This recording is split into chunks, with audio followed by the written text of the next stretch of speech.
everybody, Dacob here. Welcome back to the Fashion Bunker. I have an interesting question today from, I'm trying to pronounce the name correctly, Liz in the ATL.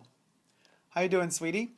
You have such a unique and fun style of dressing. Thank you so much. Do you spend hours upon hours shopping or do you sometimes borrow from friends? Where do you look for your clothes? Interesting question. And actually, this sounds very harsh, but I do not borrow and I do not lend. That's a rule I have. Not even a book, because my mom always taught me always be prepared to lend what you can forget and never receive back. And so if I give you some, losing my place in this chair, sorry guys. If I'm going to lend out something, I usually don't expect it in return, basically. So I don't lend it out. If it's something I really care for and I don't want it to get damaged or to disappear, I just don't borrow it to begin with. And I also, in that respect, do not ask of others to lend me stuff. But since 2017 is a particular year, a year in which I decided not to purchase new, so it's my year of blocking off, fashion, not purchasing new stuff, just like kind of having a break for myself, also for my own wallet, but also to not, it was a conscious decision to not contribute to the fashion or luxury fashion or in general fashion economy that, in my personal opinion, is going bonkers because they're just overproducing. The quality is going lower and lower and lower, and the prices are going higher and higher and higher. And I think if we all stopped purchasing for at least a couple of months, could you imagine the drastic change we could all make together if we just stopped buying stuff for a minute? So that's my own personal revolution. Now, what does that mean? I still buy stuff, but I buy them used, secondhand. So where I purchased this year, secondhand websites mostly, the biggest ones. I don't want to promote them on my channel, so you know which websites they are. And but I'm very cautious to only buy from buyers that have, good reviews, that offer PayPal payment, that offer some sort of refund, return policy. You gotta check a lot of things before you kind of commit to a purchase secondhand. If it's happening on secondhand websites where there are private sellers active, not just secondhand shops, thrift stores and stuff like that. So whenever I travel and I'm out and about, if I pass by some thrift store, also flea markets, anywhere you go, you could always find a treasure. I also always say somebody's trash is somebody else's treasure. So that's one thing. Do you spend hours upon hours shopping? So, in a way, yes, I do, because, when I am indoors, the second I am indoors, unfortunately, a computer turns on. And when the computer is on, you're on the internet. And when you're on the internet, you're browsing all sorts of things. I usually have several windows open, or tabs open, whatever, with secondhand websites, or one website with different products or different search results for different categories, for different brands. So I'm on a constant kind of refreshing, and whatever filters out, whatever comes out that I like, I kind of put it aside, save it for later, or if the price is right, I purchase it. Or if it's an auction website, then I gotta wait till the auction ends if it's not like some sort of auction with an immediate buy option. And so yes, it's a lot of hours of work. It's a lot of work, it's a lot of research, and it takes a lot of commitment to hunt down the right pieces. And for those of you who have been following me for some time, you already know that you've already seen a lot of my videos where I either do an unboxing or I do a review of a product that I purchased secondhand online. And to me, sometimes I get comments from some of you guys saying that you don't like certain pieces, which is totally legit. It's fine because we can't all have the same taste. But it's, you know, to me personally, I hunt down these pieces and I love them. So to me, they are beautiful, even if some of them are ugly. But I see kind of the beauty in the ugliness, or in the beauty in the tackiness, or I see some sort of message within the piece that just transcends just the superficial, you know. So to me, of course, they are beautiful. But what I wanted to say is, for those of you who have been following me already for quite some time, you know, more or less the direction in which I hunt down the pieces that I hunt down, like how I tick, how I function, how I kind of judge whether or not a piece should be purchased or brought into the Fashion Bunker archives. And I usually tend to go for pieces that tell a story, that tell me a story. Either they're pieces that have, as far as fashion history is concerned, some sort of story to tell. But even if they don't have any sort of story, if they were not editorial, if no, I don't know, particular person wore them that had another story to tell with them, or whatever, or if these clothes ended up in some special TV show that I like very much, like Ab Fab, I would like to have every Moschino and Christian Lacroix piece from Absolutely Fabulous that has been in any episode.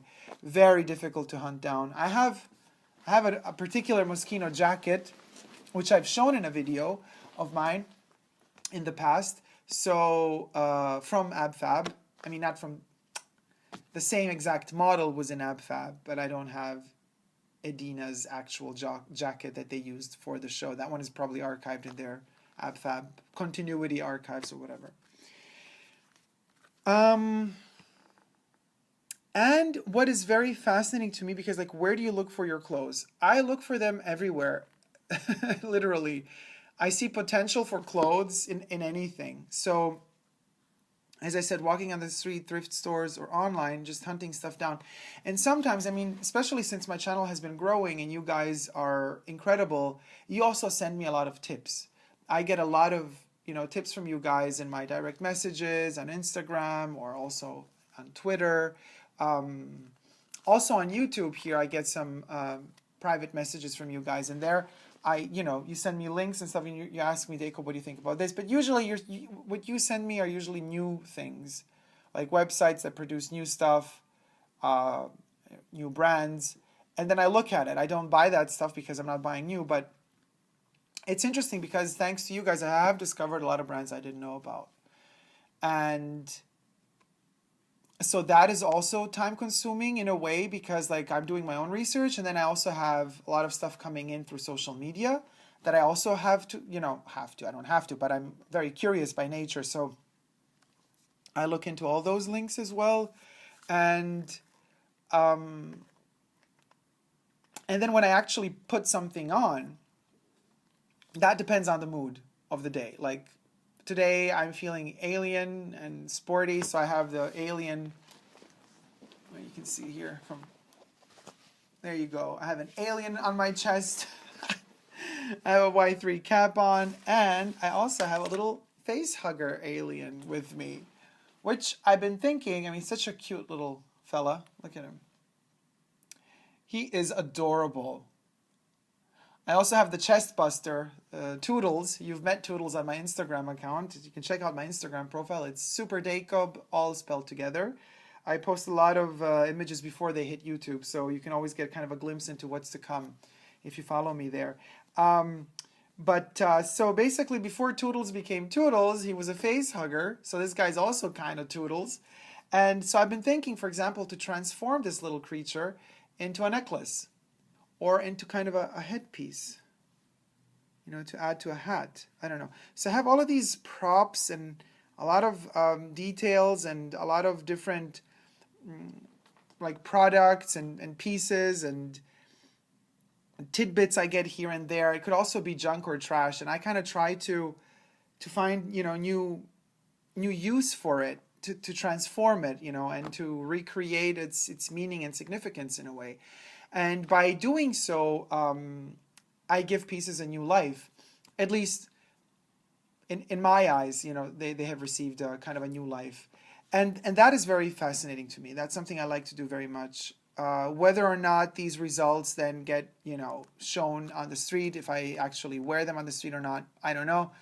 Sometimes yes, sometimes not. But more or less, mostly these things end up on a photo somewhere, you know, kind of in a way, semi-editorial if it's just for Instagram, or maybe as an art piece, like a photo to hang in a gallery space or something like that. And that also requires research, and that also requires a lot of time.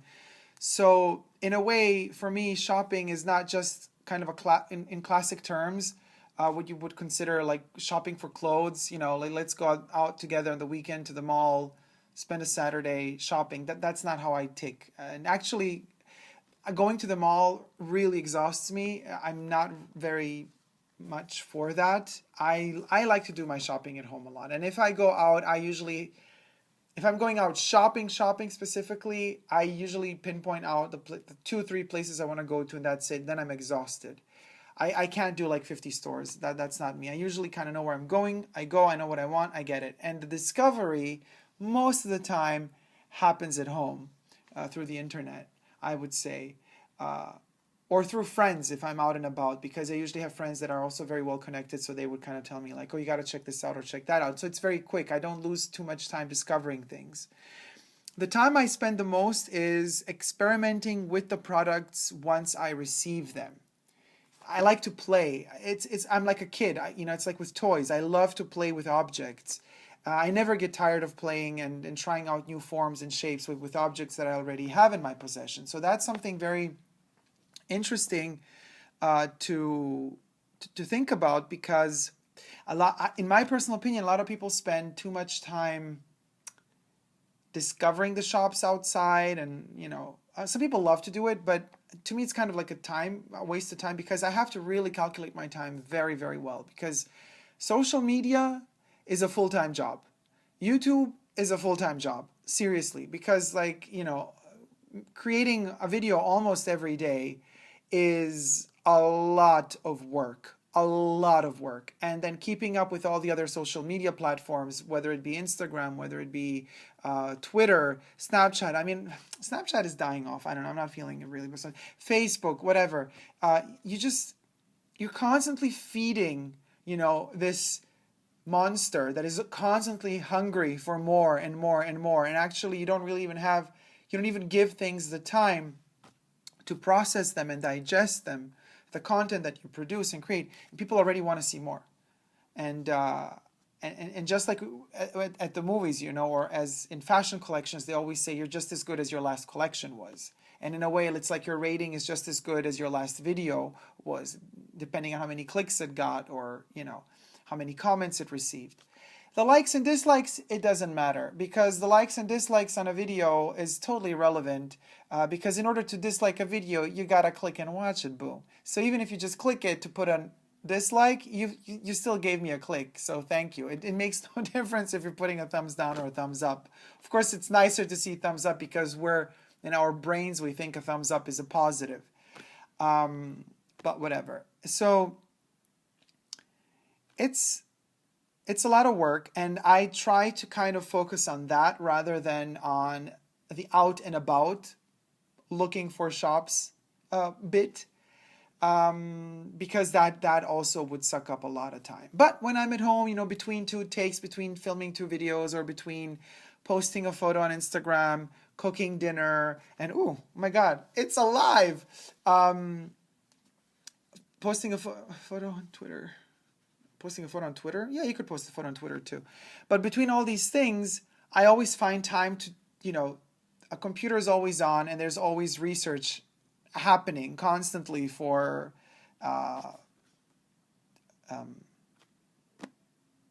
designer pieces, clothes, furniture, art, whatever have you. Anything can inspire me at any given moment. Perfumes as well, you know, secondhand fragrances.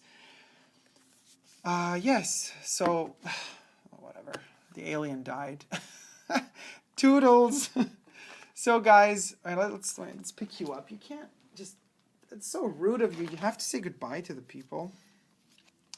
So guys, thank you so much for watching. Toodles is back one last time. Bye everybody. Face huggers die off anyway after they've hugged your face and planted the seed inside of you. Thank you so much for watching. If you like this video, please do thumb it up and let me know what you thought in the comment section down below. And how you spend your time looking for fashion and style and design. That's also curious to me. And also the websites you go to can be interesting as well. The only problem is when you post a link in the comments, it usually kind of throws it immediately into spam, and I don't check spam that much because there's so much spam arriving, so I would have to kind of filter through stuff. It's a lot of work as well. If you haven't already but do wish to, please consider subscribing to my channel here on YouTube. I'm also on Instagram, Facebook, and Twitter. No matter how much time you decide to spend in your life for whatever you want to spend it for, do whatever you want to do, as long as you don't forget one vital important thing, and that is to never forget to never give up on love. Love you guys. See you soon. Take care. Bye.